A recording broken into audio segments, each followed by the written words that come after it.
tayo sa audience. Napaka-unique naman ng pangalan mo. Sino nagbigay ng name mo? Nanay at tatay ko po.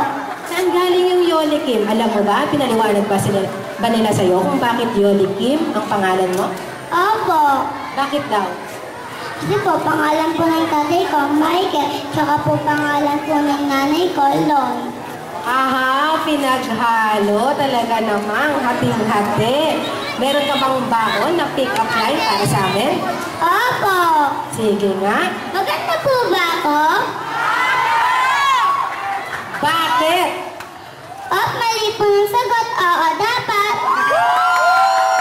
Mali sila. Tama. Ulitin mo nga. Mali po ng sagot. Oo, dapat. Ulitin mo yung tanong. Tingnan natin kung tatama na sila, ha? Yung tanong, ha? Yung pick-up. Maganda po ba ako? Lahat naman nagsasabi, oo. Pili ka na ng tanong. Ilang taon ka na, Yoli Kim? Marunong ka na. Hindi pa po eh. Buksan mo na lang. Ako magbabasa, ha?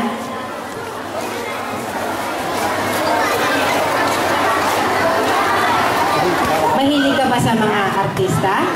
Opo. Sinong artista kilala mo? Ann Curtis po. Bukod kay Ann, sino pa? Tsaka po si Marian Rivera po. Marian, at saka si Ano. Ito yung tanong, ha? Sinong artista ang paborito mo? Tsaka bakit mo siya paborito? Kasi po magaling po at maganda po at mabait. Sino? Si Ann Curtis po. Wow! Paglaki mo ba, gusto mo maging katulad pa ni Ann Curtis? Opo. Hindi malayo na mangyari yon. So, magta-talent ka. Anong hinanda mong talent para sa amin? Kakanta po. Sige nga, sample. Ako alam ko yun. Ayan.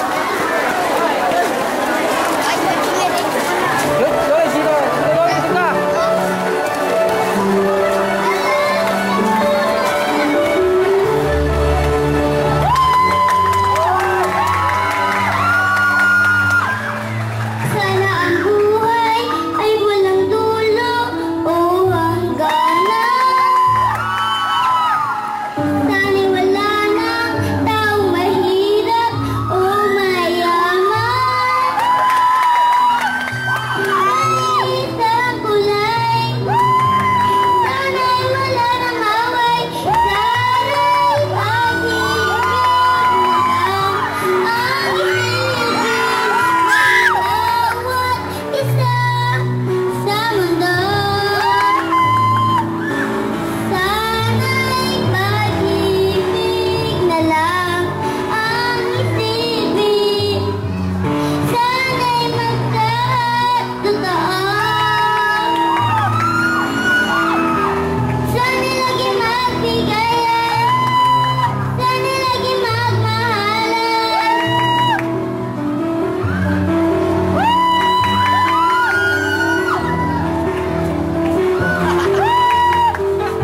Beauty, 40%.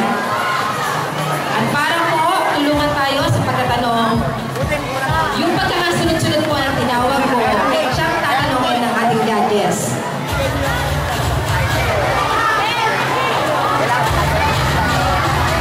Una pong magtatanong, the CEO and President of AIE Colleges, Ma'am Vera. Question po natin for candidate number 5. Magagawa po ba yung spotlight para makahabol sa ating question and answer? Kailangan sa question and answer. Kita naman, English ka eh. kita ba yung beauty ng ating top 5? Ano yung sa question dyan? Tuloy na? Ma'am Vera for candidate number 5. Okay. Hello, good evening, candidate number 5. Hello po. Yes, kinakabahan ka ba? Opo. Opo. By the way, congratulations. Nasa mo sa top 5. Now, my question is, pag pinalad kang maging title ngayon, sabihin, ikaw yung pinaka manalo sa gabing ito, sino-sino ang pasasalamatan mo at bakit? Yung mga judges po, tsaka po yung mga sumuporta po sa akin. May karagdagan ka ba? May karagdagan ano ba? Yung mga pamilya ko. Maraming salamat, candidate number 5. Now for our next candidate, candidate number 8. Ang magtatanong sa'yo, si Sir Nico Fajardo Jr. Hello. Hello po. Anong pangalan mo ulit? Yarigin po. Ganda-ganda mo. Ang tanong ko sa'yo, bakit importante na mag-pray? Bakit importante na mag-pray? Para po. Nagdadasal ba ikaw kay Papa Lisa? Opo. Tanong sa'yo ni Sir Nico, bakit daw importante na nagdadasal tayo? Para po, bigyan pa po tayo ng biyaya ni Papa Tito.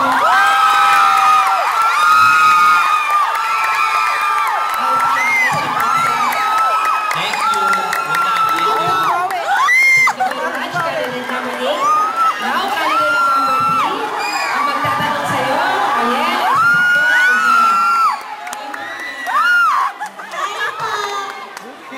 Wala naman yung bata na yun!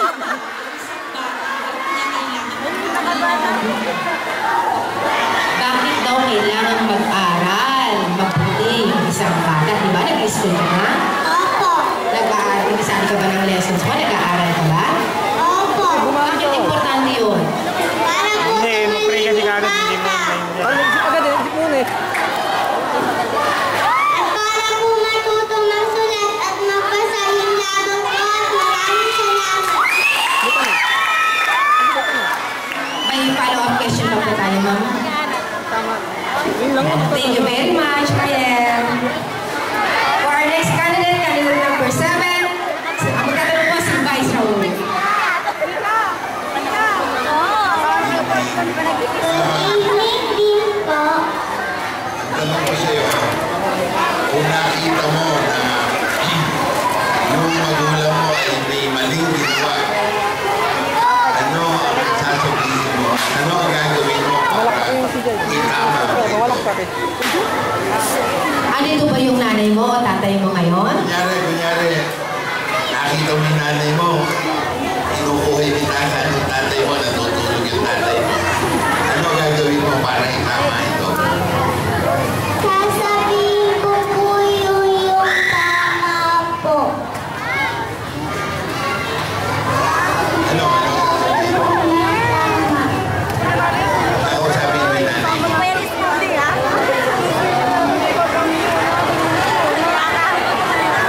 O halimbawa, si nanay, asa ba si nanay? Ayun o, nakita mo, kumukuha ng pera. Pero hindi kanya, kay tatay yun. Ano sasabihin mo kay nanay? Kausapin mo si nanay. Pagka huwag niyo kukuhanin yung pera na hindi sa inyo. Kung may pera naman po kayo, yun na lang po yung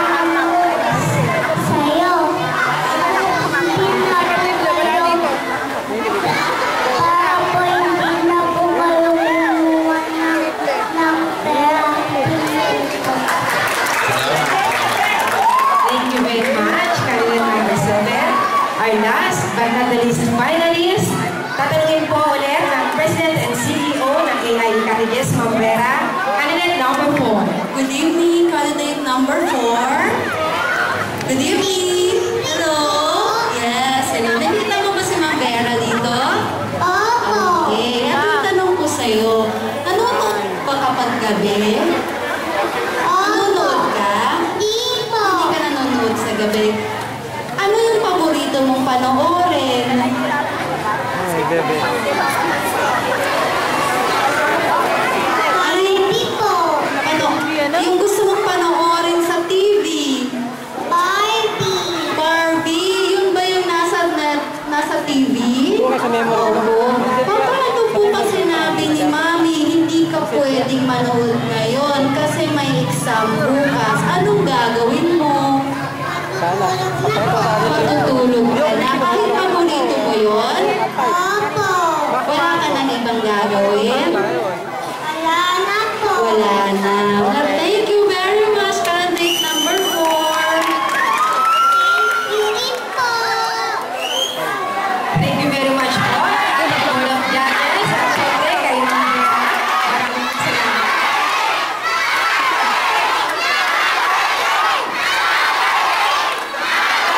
Uulitin po natin, ang pananalo po ngayong gabi ay magbabase sa criteria na 60% for intelligence and 40% for beauty.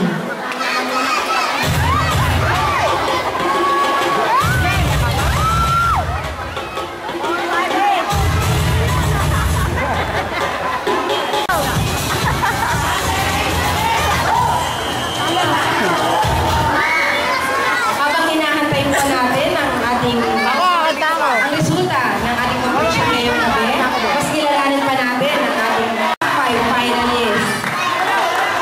Hello, you are candidate number 5. Ano na nga ang name mo? Micaela Pimenor po.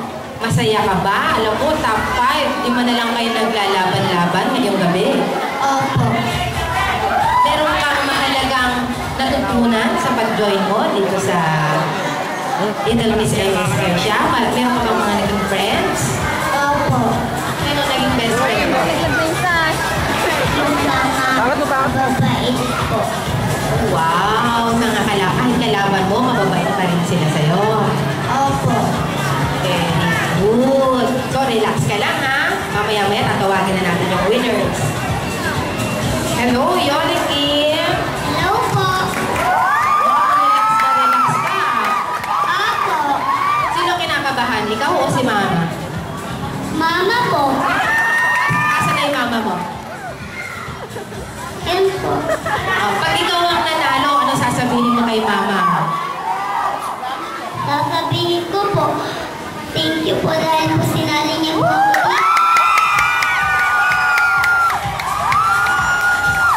Kay Papa, wala kang sasabihin. Sasabihin ko po, thank you dahil po love niya ako. Sigurado ka? Wow naman, napaka-seniority. Advance congratulations, ha? Mariel, candidate number 3.